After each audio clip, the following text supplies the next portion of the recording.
The security situation in Edo State right now is becoming worrisome. Yes, take it or leave it, that is the true situation. It doesn't mean that the government of the day, they are not doing their best. But the question now is the best of the governor and his administration good enough to check this particular security situation? You want to know what happened to those 14 hunters? Rage, chagrin, everybody's just angry.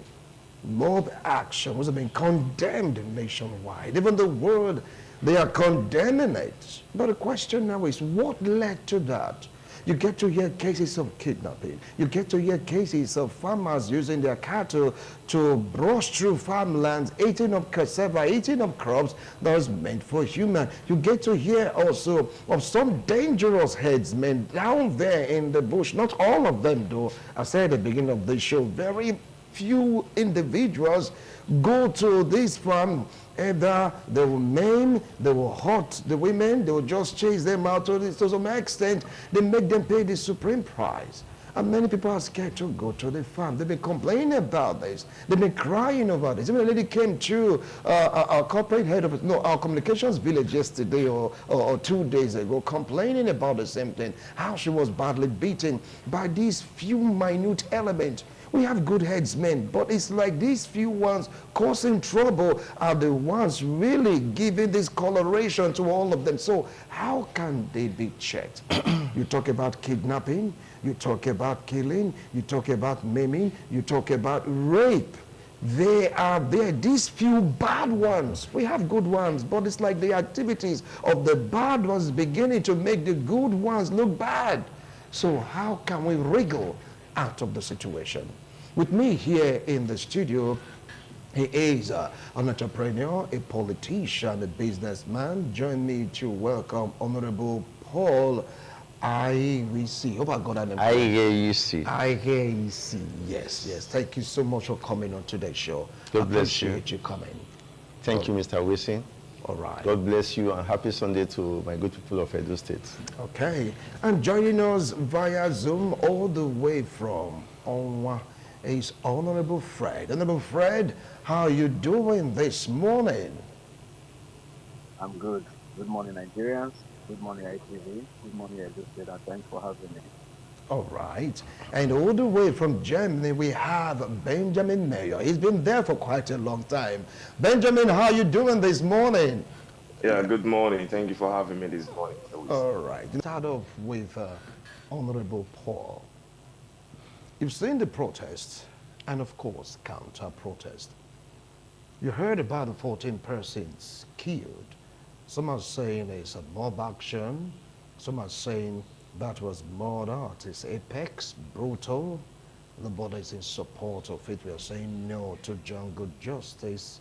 But some of the opinion that something led to this, and if that is not checked or handled, we might just end up having a clash that may just spiral out of control, all because of farmers' headers clash, kidnapping, in fact, insecurity in totality in Edo State. Honorable Paul, what do you feel about this trend? Well, thank you, Mr. Wilson. Let me start by lending my voice to those who have come out to condemn the dastardly act that was carried out by our brothers, the Oromo people. It's something no one had expected. There are people known for violence and jungle justice in our society. And I make bold to say that Edo State, Edo people are not one of them. It's unfortunate that this is happening at this time.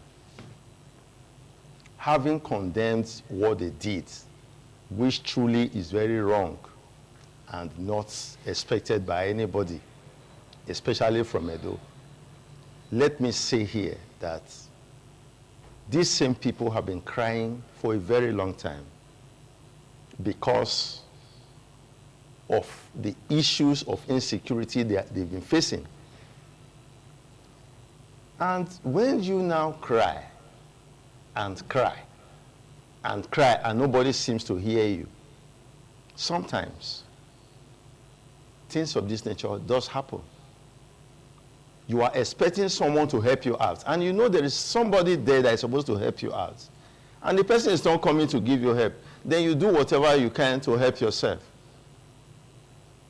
Although it was provocation taken too far, because there is no level of provocation that's supposed to amount to you killing people, mobbing them in broad daylight. That is very wrong. But of course, this may continue unabated if the government does not wake up to their responsibility. It's no news anymore that people no longer go to farm in that area, Edo Central and parts of Edo North. And it's even spreading to Edo South. I saw on television, I can't remember the very local government, it said that Unhuande or Ikboba or her local government, where the people came out and started crying. There was pandemonium in the community that a man, I think they said it's an Igbira man, he went to the farm and herdsmen killed the man on the way from the farm. Herdsmen, let's be okay. Differentiate. Okay, killer herdsmen, I'm sorry for that. Yeah. Killer herdsmen killed this man early in the morning in the farm, and they blocked the road, nobody going, nobody coming back. I saw it on television, on ITV. And these people were crying. So our government and indeed security agencies should be proactive, not medicine after death. A lot of these things are happening across the length and breadth of Edo State. And these people don't know what to do. But of course, I will repeat again that this should not lead to anyone taking laws into their own hands. All right. I will come back to you, Honorable Paul IEC. Well, let's move straight down to Onwa, where Honorable Fred is standing by. Honorable Fred, good morning. 2 or 3 weeks ago, before we dive into the discussion, you complained about relief material for Ekekera. How's it so far? Yeah, thank you so much, Nigerians. You can see the way I'm smiling now because immediately after that interview, I believe that the Accountant General heard our voice. And as I speak to you on the 25th of March, there was a joy in AKK era as the governor deployed the relief materials through the Edosema. And everybody got a relief material. As I speak to you, there is joy in the community. And while we are all rejoicing, we are also waiting for the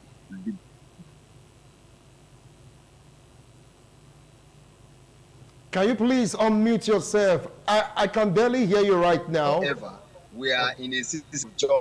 We are joyful because of what the governor has done, and we say thank you to him. All right. All right. Now let's take a look at security situation right now. Some parts of Edo North and, of course, Edo Central, like what Honorable Paul said, even coming down to Edo South seems to be plagued by insecurity. You get to see seminarians, it's church personalities coming out to protest about the kidnap of their parishioners, their parish priests. Even travelers say this is getting too much. You get to hear community personalities vis-a-vis farmers crying out to the government to come to their aid because of some wicked, killer headsmen in the bushes on the way to their farmland. They had a series of attacks. Some even lost their life in course of them trying to go to the farm to eke out a living. And of course, we heard the ultimate that really happened. Was it Thursday or Friday, where some persons took claws into their hands and snuffed out the life of 4 hunters from the north? Fred, what do you have to say about this? Okay, thank you so much, Wisin. You see, they said those who make peaceful change impossible make violent change inevitable. You see, I have traveled around my community and Edo North. I've traveled around it and see the situation. You know, for example, let me just start from my own immediate environment, which is Ekpoma, let me say East and West, and Onwa East, which of course we have a common, boundary. There was this report, there was a security report that these dangerous killer herdsmen, which of course I argue, I'm going to give a new definition to them because they are not actually killer herdsmen only, they are destructive herdsmen. We gathered information that they are coming to attack Uhu and Era. Now, it is expected that when you hear that, the relevant security agency should switch into action and preventing such thing to occur. But guess what? They succeeded in attacking Era by killing the head of Vigilante. They succeeded in attacking Uhu by killing 2 persons. Have they not succeeded? Of course, they did. It is better for us to be proactive as security agencies or all the relevant stakeholders. Be reactive. Reactiveness begets reactiveness. And let me tell you, the person that you kill their people, for example, if the widow of these people that have been slain, if they are widows, they are young widows, I cry for them. If they have access to any weapon, would you want to differentiate from a killer herdsman and who is not a killer herdsman? How do you define that to them? This is the problem. And let me tell you, in my community now, they see people in the forest with AK-47 and they will begin to ask them, are you from Era? Are you from Olelo Era? They will begin to ask them that we are looking for the Era people, we are looking for the Olelo people in that community. And as I speak to you, during this time of planting season, our community members, they don't enter their bush again. There is already starvation right now because even their seed yam, they have started eating it because they can't go to farm. Imagine a cattle rearers get to somebody's farm. It's not about killer herdsmen. The killing they are doing is not only by just killing people. When they take up your livelihood from your farm, they have actually indirectly killed you. They went to one man's farm. The man is said to have been a man who had been speaking a voice for the community. They went to his farm, started cutting down the plantain for their cow to consume. How do you define that? He's not holding weapons, he's holding cutlasses, but he's killing the farmer indirectly. Because once you take up the farmer's livelihood, you have killed the farmer. And you know what? When you want to control the system, you report this situation to the police. The police will tell you, go and bring evidence.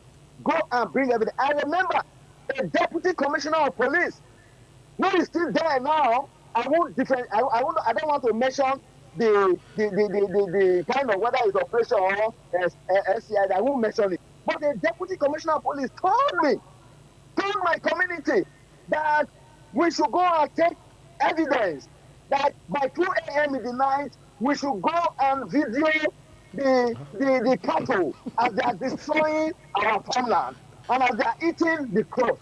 And I asked him, I said, do you realize, sir, that when I video this thing at night and my light must be on, my light will be on. Immediately my light is on. Somebody who is already ready to destroy my crops will kill me. Is that not suicidal? He said, well, if you do not have evidence, the case will die on arrival.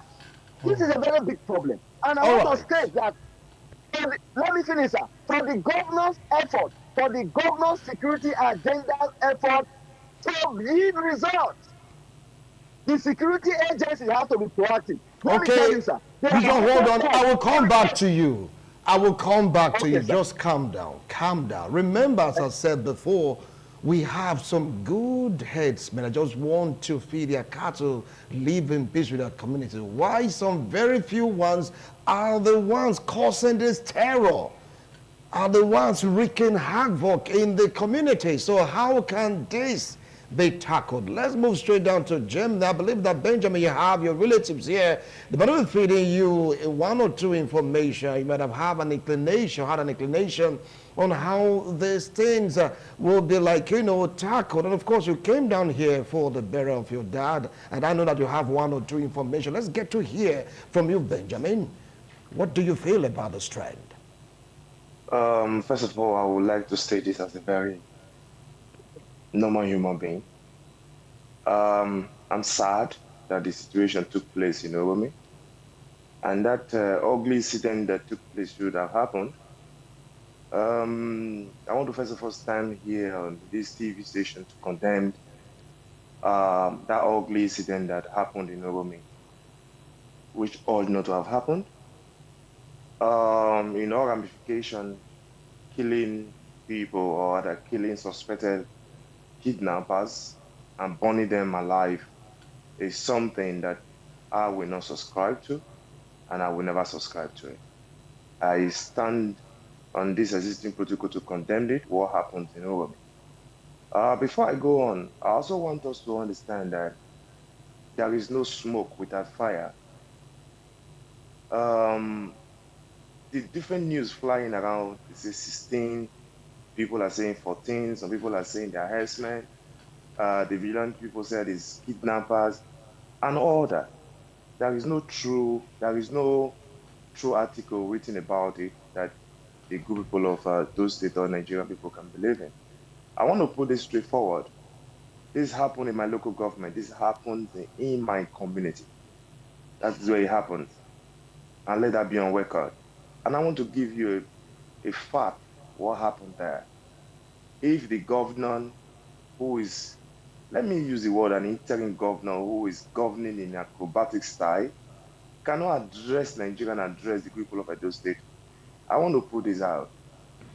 When he was sworn in some months ago, the insecurity in Edo State heightened and tripled. And although it's not something that Edo people didn't waited for, Edo people were actually expecting that because actually promised to bring an insecurity to the group Well, of Benjamin, he never said that that was corrected and debunked, please. I knew that was where you were going to. Listen, this is not an allegation. That is the video I see have. He said it, and that is what I'm capitalizing on. So if he decided to correct it later, that one is on the political ground. But this has nothing to do with politics at the moment. This has to do with human lives. So when he was sworn in, the insecurity in Edo State tripled around all corners, not just in Eastern Central, not just in Edo, Eastern Northeast or Ubiaja or the rest of it. No. Even in Edo South right now, even in Edo North, is everywhere. So a governor who keep moving around, campaigning for a president in 2027 that is not even yet official, abandoning the issues that affect his own people is shameful. Even when he immediately was sworn in, these headsmen or whatever you call it, killer headsmen, they went on rampage, killing people around the state, attacking women who are going to the farm, raping them, attacking our young ones.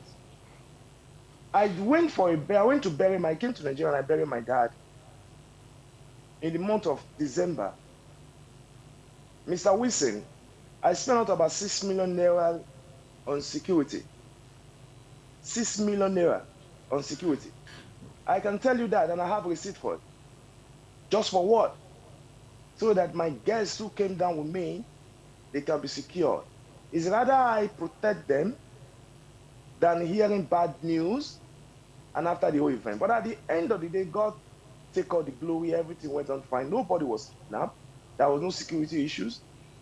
But what I'm trying to say in the sense that what about people who cannot defend themselves?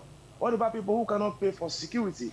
What about people who cannot pay for police and other security agencies to guide their event? Or will you go and pay a police officer to go and guide a farmer who is just farming to survive? No. All these people, they are being harassed and kidnapped every day. Millions upon millions are being paid and nothing is being done. I'm just trying to narrow it down to where the issues actually started from. This is my comment. There is nothing to tell me about it. I received a first-hand report. So these people claim that they were traveling from Port Harcourt to Enugu, Port Harcourt to Kano. Sorry about that. They were traveling Port Harcourt to Kano. So there is no, when you look at the road channels in Nigeria, if you are traveling from Port Harcourt to Kano, you will not even drive past through Uromi, talk less of any other thing. You travel to Enugu, and Enugu to Port Harcourt, you're already in Kano. So anybody that will tell you all those things, that they were travelers, I am telling you, the government should come forward and tell us what happened there in Uromi. The Vigilante group should come forward and tell us what happened in Uromi. And let me say this. Let us not escalate this. If the police officers and the security agencies want to do their work, they should not, let me sound this, they should not arrest an innocent youth in Uromi. They shouldn't arrest an innocent youth. The people that committed this crime, they should go for them head to head and bring them forward. You cannot kill human beings and burn them alive. You do not have that right to take laws into your hands. All right. But the governor should come forward and tell us what happened. He is the first citizen of the state. I will come back to you. There as an interim governor. I will come back to you. Okay? You're talking about the governor to come address the situation and all that. Well, if you just joined us, this is TMI. We're taking a look at the security situation in Edo State, changing the narrative. We want to go for another break. When we return, we will continue with this discussion. Do not go away. TMI, every opinion counts. Thank you so much for staying tuned. If you just joined us, this is TMI. We're taking a look at the security situation in Edo State, changing the narrative. Remember, I said we have good headsmen. They are here in peace to feed their cattle and to go about their normal daily activities. But among these good ones, we have some very dark, I use the word dark evil headsmen, killer headsmen that are giving the good ones a bad name. You hear about kidnapping, you hear about rape, you hear about murder in our farmlands, you hear about people being scared of going to, and because of these dark, wicked headsmen, how can this narrative be changed? Some are saying it increased when our beloved governor, Senator Mondo Okpebholo, came into the scene. Others are saying, no, it's not true. It has been there. It's an accumulation of what has been happening. That is what the people are reacting to. Honorable Paul, what do you have to say about this assertion? Whoever says insecurity in Edo increased after the present governor was sworn in is not far from the truth. Because we know that there have not been a time where there are no pockets of insecurity here and there. But we are looking at it from, if you look at it holistically, you will know that when the former governor, Obaseki, was there, a lot of measures were put in place to ensure that this insecurity is reduced to a barest minimum. But I will tell you why it increased few days after the governor was sworn in. Remember that few days to the election, the Inspector General of Police, Continue please, yes. the Inspector General of Police placed a ban on the Edo State Vigilante that they all should be disarmed and they don't want to find them anywhere. Having done that, remember that those criminal-minded people that were afraid to act because of these guys because they were everywhere. They already know that they are going to have a field day because there is nobody to checkmate what they are doing. So they came out en masse. For a very long time, they've not been able to carry out those dastardly acts, those destructions they've been doing. They now find an opportunity. How many policemen do we have in Edo State? How many of them? Sometimes, I don't want to overblot it. From main gates down to Ekadolo, how many police posts do we have? from Ekeadolo down to Okada, even Ohosu. How many police posts do you have there? How many policemen do you find around there?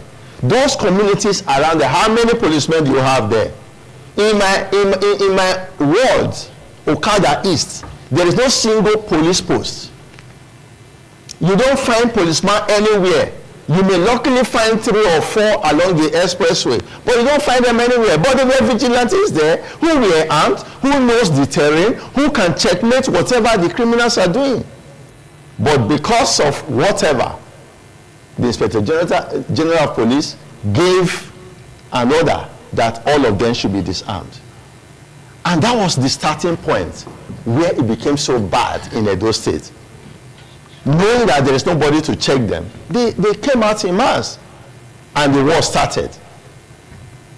Of course, one would have expected that having concluded the elections and their governor sworn in already, at least the vigilantes should come back. They needed to be trained and retrained, as it were. But that was not happening. I see on several occasions on television, on ITV, where some vigilante men in Edo Central came on television to say, look at us, we are holding guns, we are holding sticks and ding gun. How can we use ding gun and sticks to combat people having AK-47 rifles and pump actions in our bushes, in our farms? That the Edo State government should come to their rescue. That they are killing them, they are maiming them, they are raping their wives, they can't go to farm anymore. I'm even surprised, Mr. Wilson, that our government is talking of investing, I think I read 70 billion invested in agriculture in Edo State.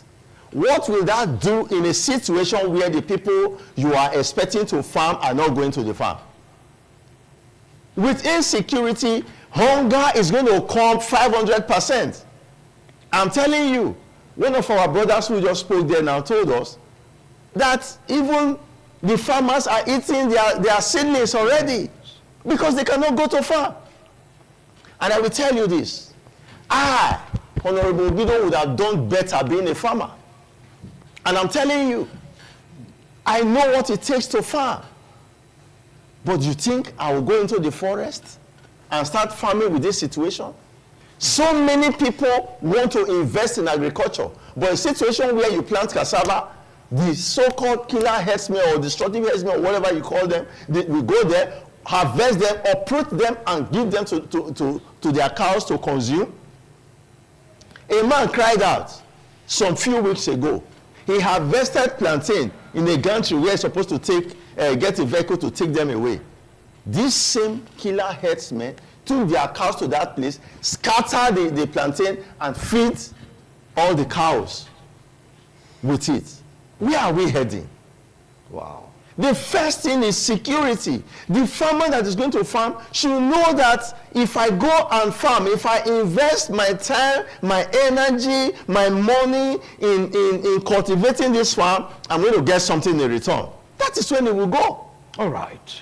All right, let's get straight down to now you talked about a policeman telling you to go to the forest at about 2 a.m. to gather evidence and all that, and I was like, geez.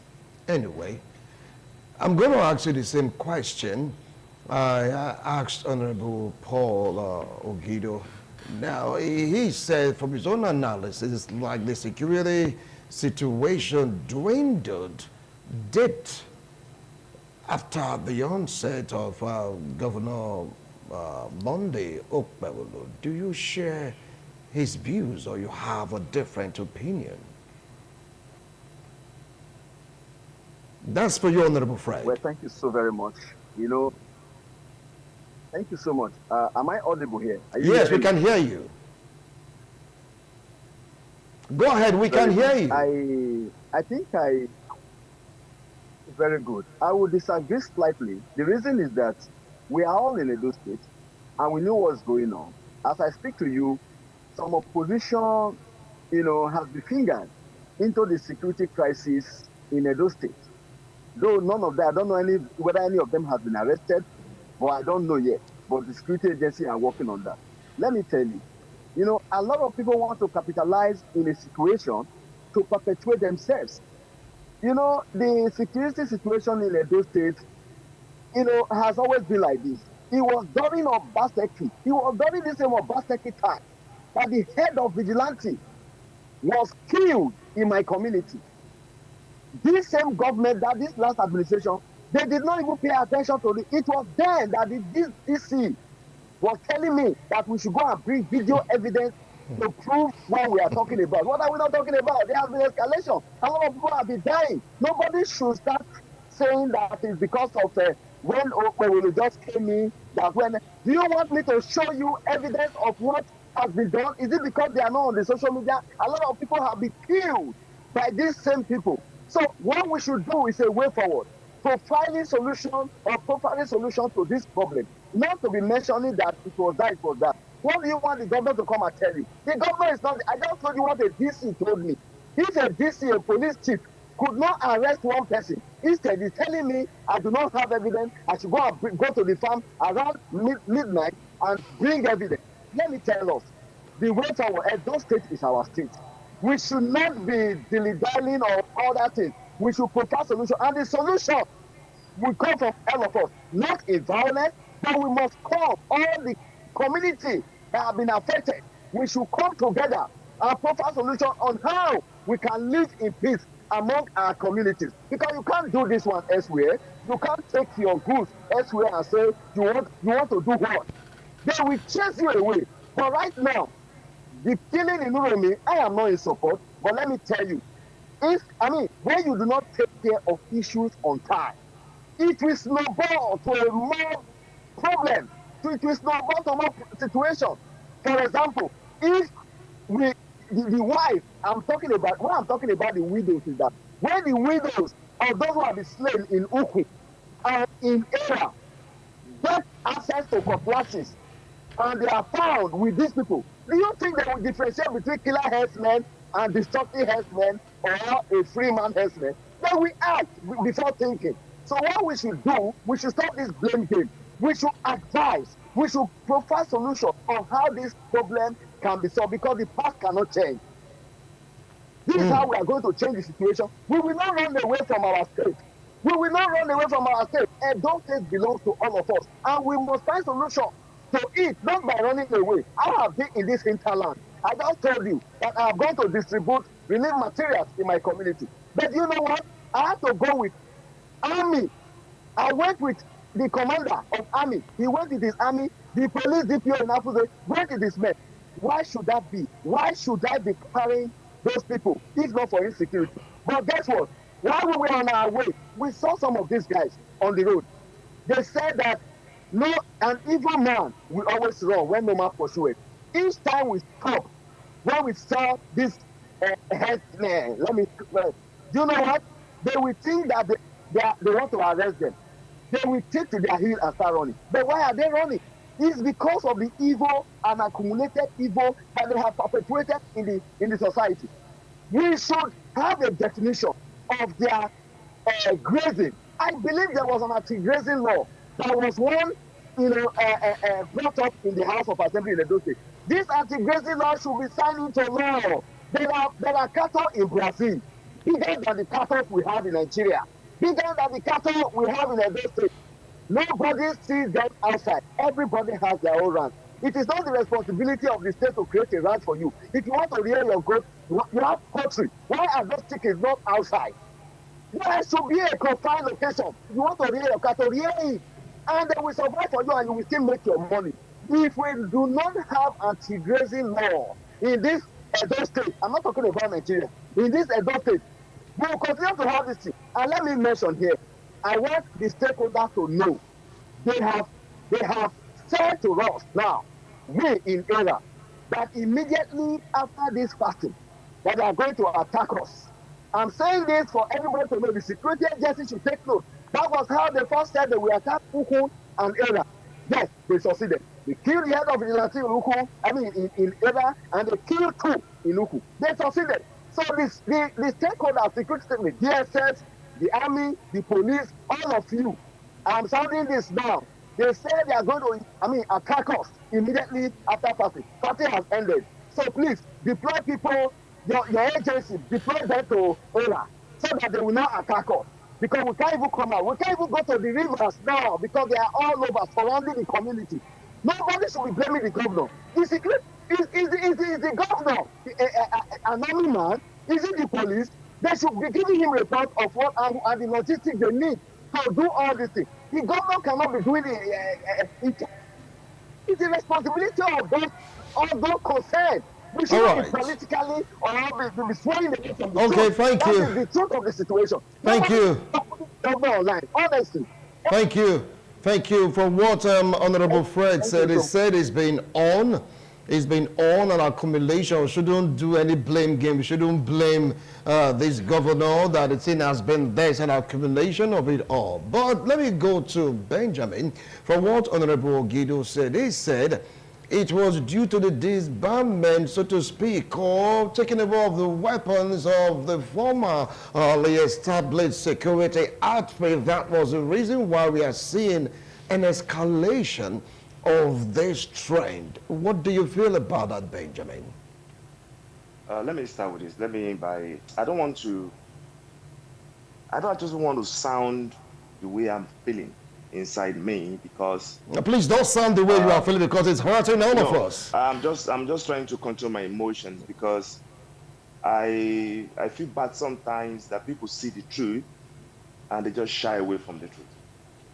We all know the root of this cause. We all know the root of this problem.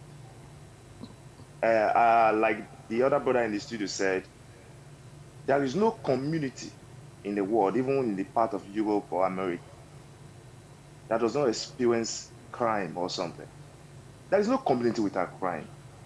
And let me narrow it down to the Obaseki administration when he was there as a governor. The governor that we could have called the most performing governor in Edo State, apart from Ali, since independence returned to Nigeria. There was insecurity. There was herdsmen attacks on our villages and all that. But the man was having the focus on how to curtail it, and which he actually did. Anybody that wants to come to the social media or come to this media station and say the governor had nothing to do, it is annoying. It is very annoying. He's the first citizen of the state. And the security of the people that you are governing should be your topmost priority. If people are secure, they can do anything. The state can survive. The state can develop. The state, though people can actually on their own survive without even getting anything for the government. But what they are asking for, give us security, secure our farmland, secure our community. Even when the governor was there, when the Obaseki was there, Obaseki had what is called situation room. Totally different from what the federal government architectural plan, security architectural plan, and the rest of it. He has a 24 hours security monitoring room with CCTV. All those things were there. Before the election, the Vigilante group was disbanded, just like what the other man in the studio said. And when Monday Okpebolo was sworn in as the governor of Edo State, interim governor of Edo State, hold on, he's the governor, please. I wouldn't want you to dive into that. For now, he's the governor. Interim. Governor Benjamin, undermining the court case, he is the governor. You should take note of that, please. Let's not bring politics into this. We understand. Let's keep that aside. But let me hit the nail on the head. Even when before he was sworn in, a month later, he had the opportunity to say, okay, let me look at the security architectural plan of the state. He did not. And the Vigilante group were still bounded. They were not asked to resume duty. They were still unknown. They were not doing their job. They were not performing their duty. And what did he do? He now went to go and put appoint one chairman from someone to be guiding them. They call him Commissioner in Badi or the rest of it. We saw on this same studio, on this same TV station, where the Vigilante members were protesting that they don't have arms, they don't have anything to go to the bush or to secure our communities and our farmers. And the government didn't do anything. And to this very moment I speak to you, there is no other local government security plan that is in place that will cater for these villages that is very hard to access by the security agencies, by the federal security agencies like the police, DSS, army, civil defense, and the rest of it. You know, these things are not in place. And when the brother in the studio said, how many security agencies that we do, how many police officers do we have in Edo State? We have to look at that. How can they be able to curb the insecurity that is currently ravaging the entire 18 local government? It happens in Uromi now, and we are all shouting, we are all talking. Let me drop that aside, let me stay away from that. Now, let's bring it down to we have the Muslim allies and the Muslim influential people on online. They are threatening bricks and stones, saying they are giving the president and the Modokpawal 24 hours to arrest people and all that. And as I speak to you, Uromi and the streets in Uromi have been deserted by the Uromi youth, because security agencies are everywhere. They are looking for people just to pick, and at the end of the day, innocent people want to suffer for what they don't know. And that's what we keep begging. It happens in Uromi now, everybody is shouting. It can happen anywhere in Edo State. It can happen anywhere in Nigeria. Okay, what about it want to happen in Enugu State, where a 18-year-old boy was murdered in broad daylight by this same herdsmen? A student was murdered in broad daylight because he went to go and help his mother in the farmland. We don't talk about all this, but you see all these Muslim clerics, you see all these Muslim people online. But not all of them. Not all of them. We should be guarded. Not all of them. Some. Some, not all. Influencers. That's why I said some influencers. They are threatening the government. They are threatening one particular region. But let me put this clear to you. No government, nobody, no tribe, no particular region has monopoly of violence. That is the reason why we have a government in place that's supposed to have spelled out the riots or whatever they call it, you know, say this is what the law says. That's why we have government in place to give us a law that we should abide in. But we have a country where everybody just look at, oh, when it happens, we react. Nobody's proactive.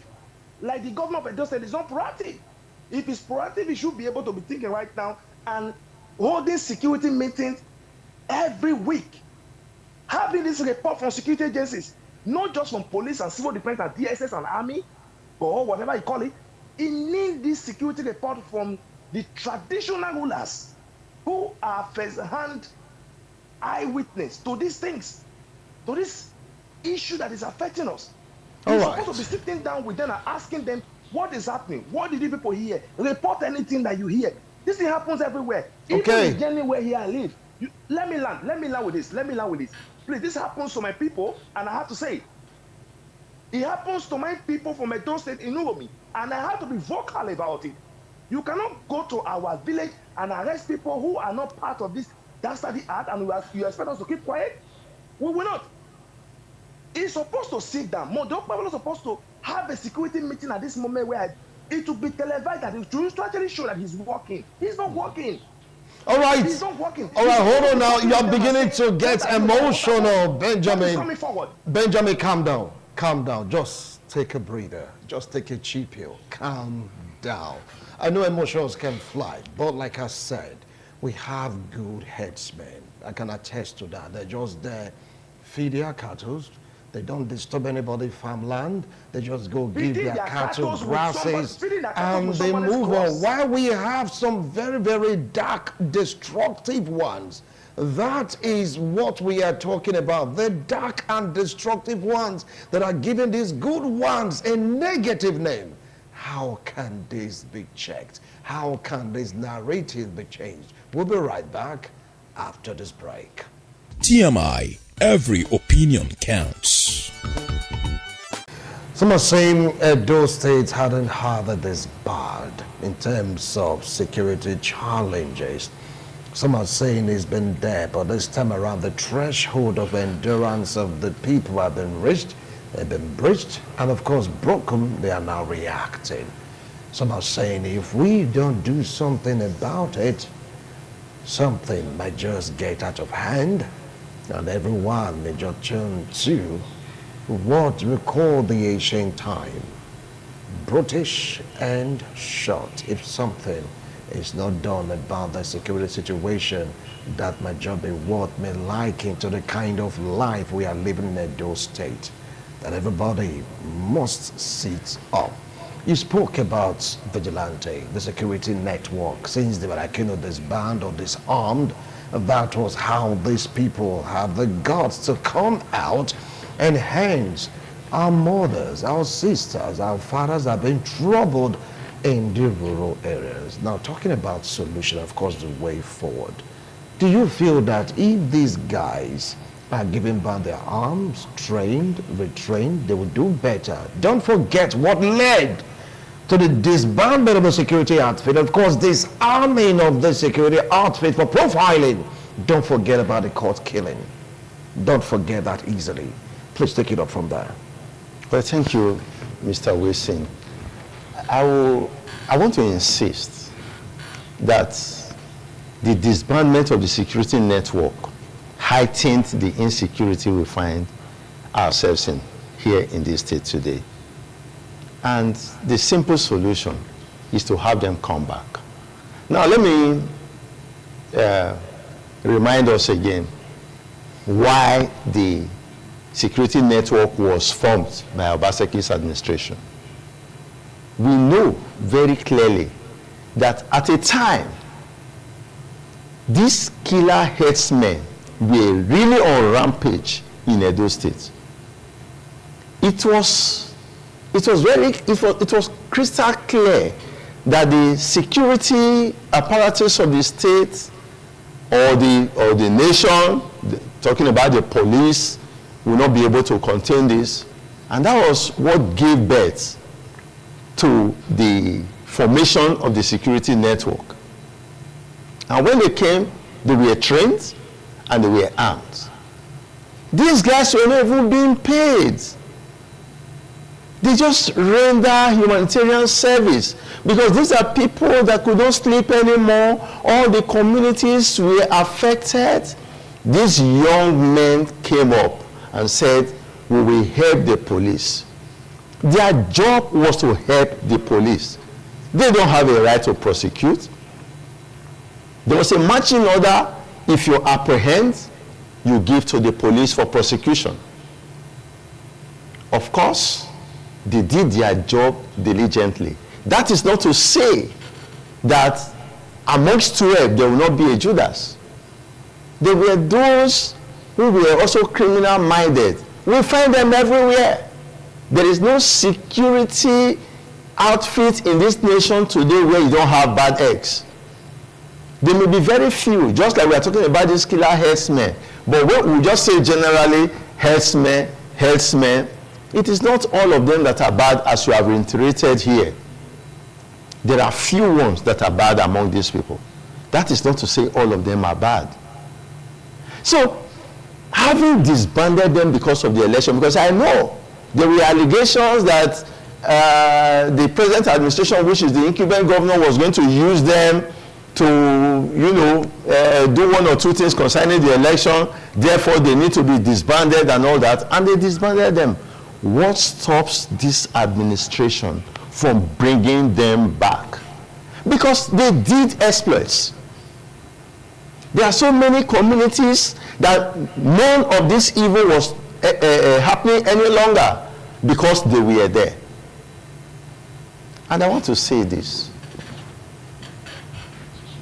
I don't want to join issues with our brother who spoke from the other side, that the governor is not to be blamed. He is to be blamed. Because he's the head.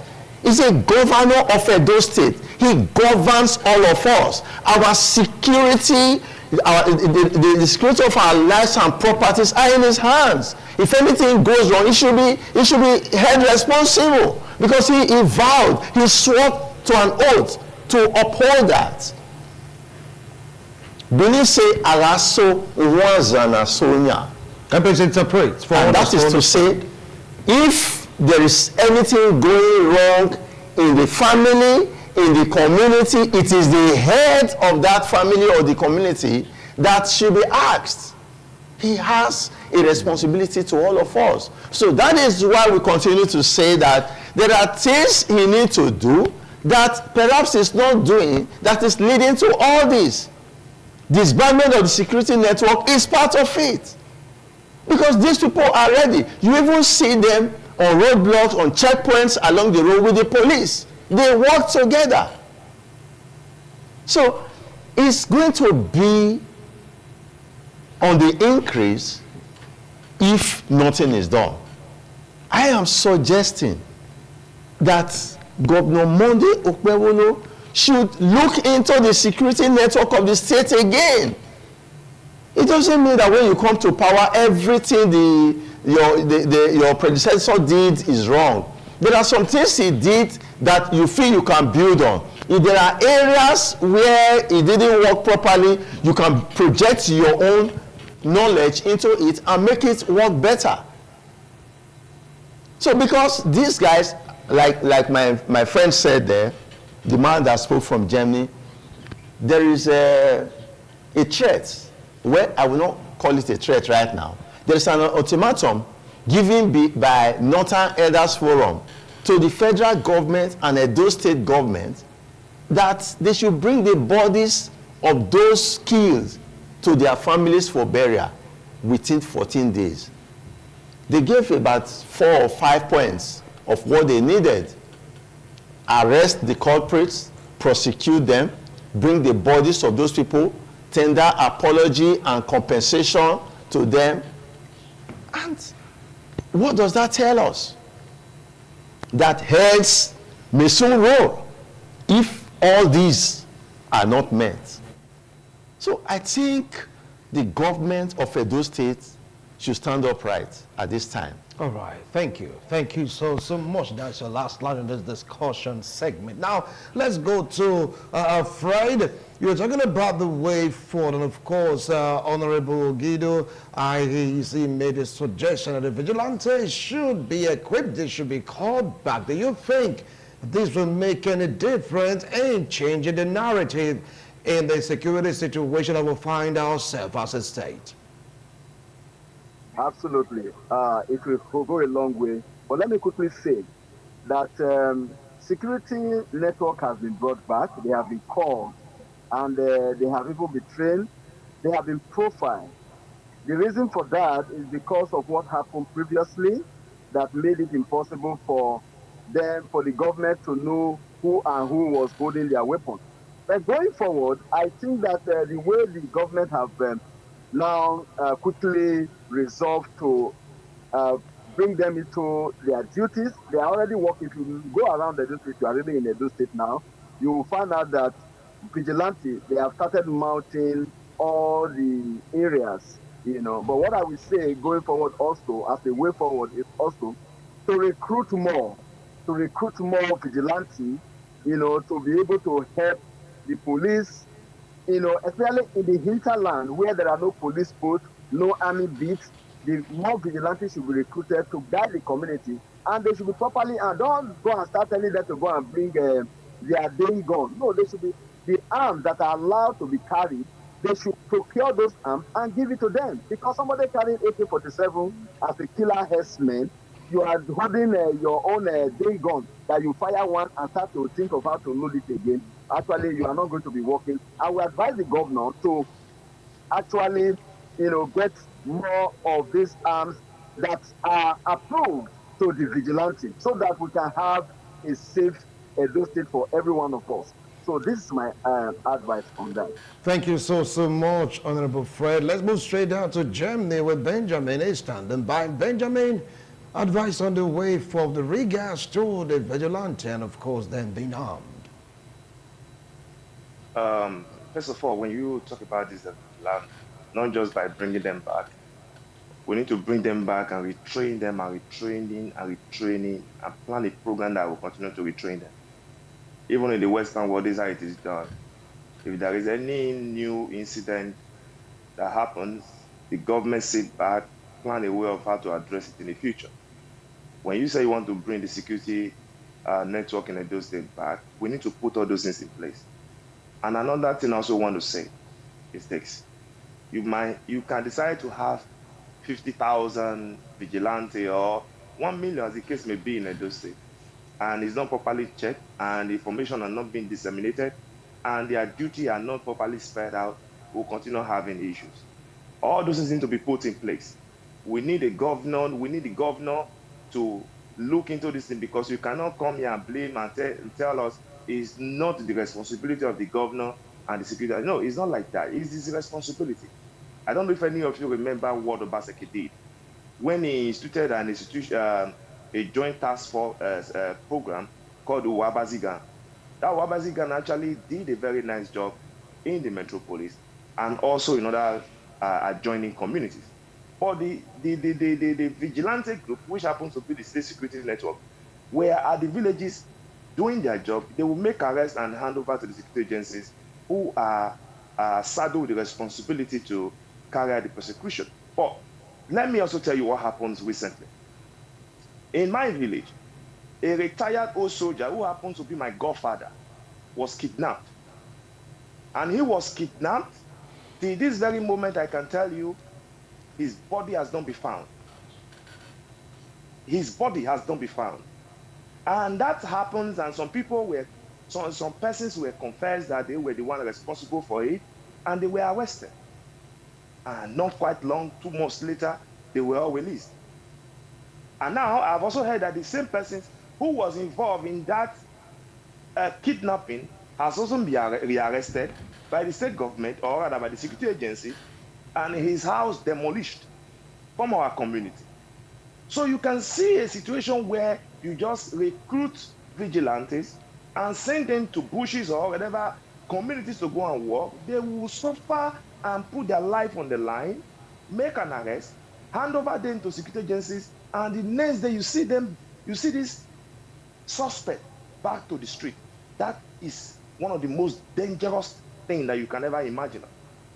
Just like now I'm speaking right now, I'm speaking from my heart, protecting my people. I don't want my community to be going into disarray. I don't want my community to be attacked again. I don't want my community to be in a state of insecurity, just like what we are experiencing right now. And somebody who is going to be arrested tomorrow, and you see him on the road again, you will just so, oh, this is not the job I am meant to do.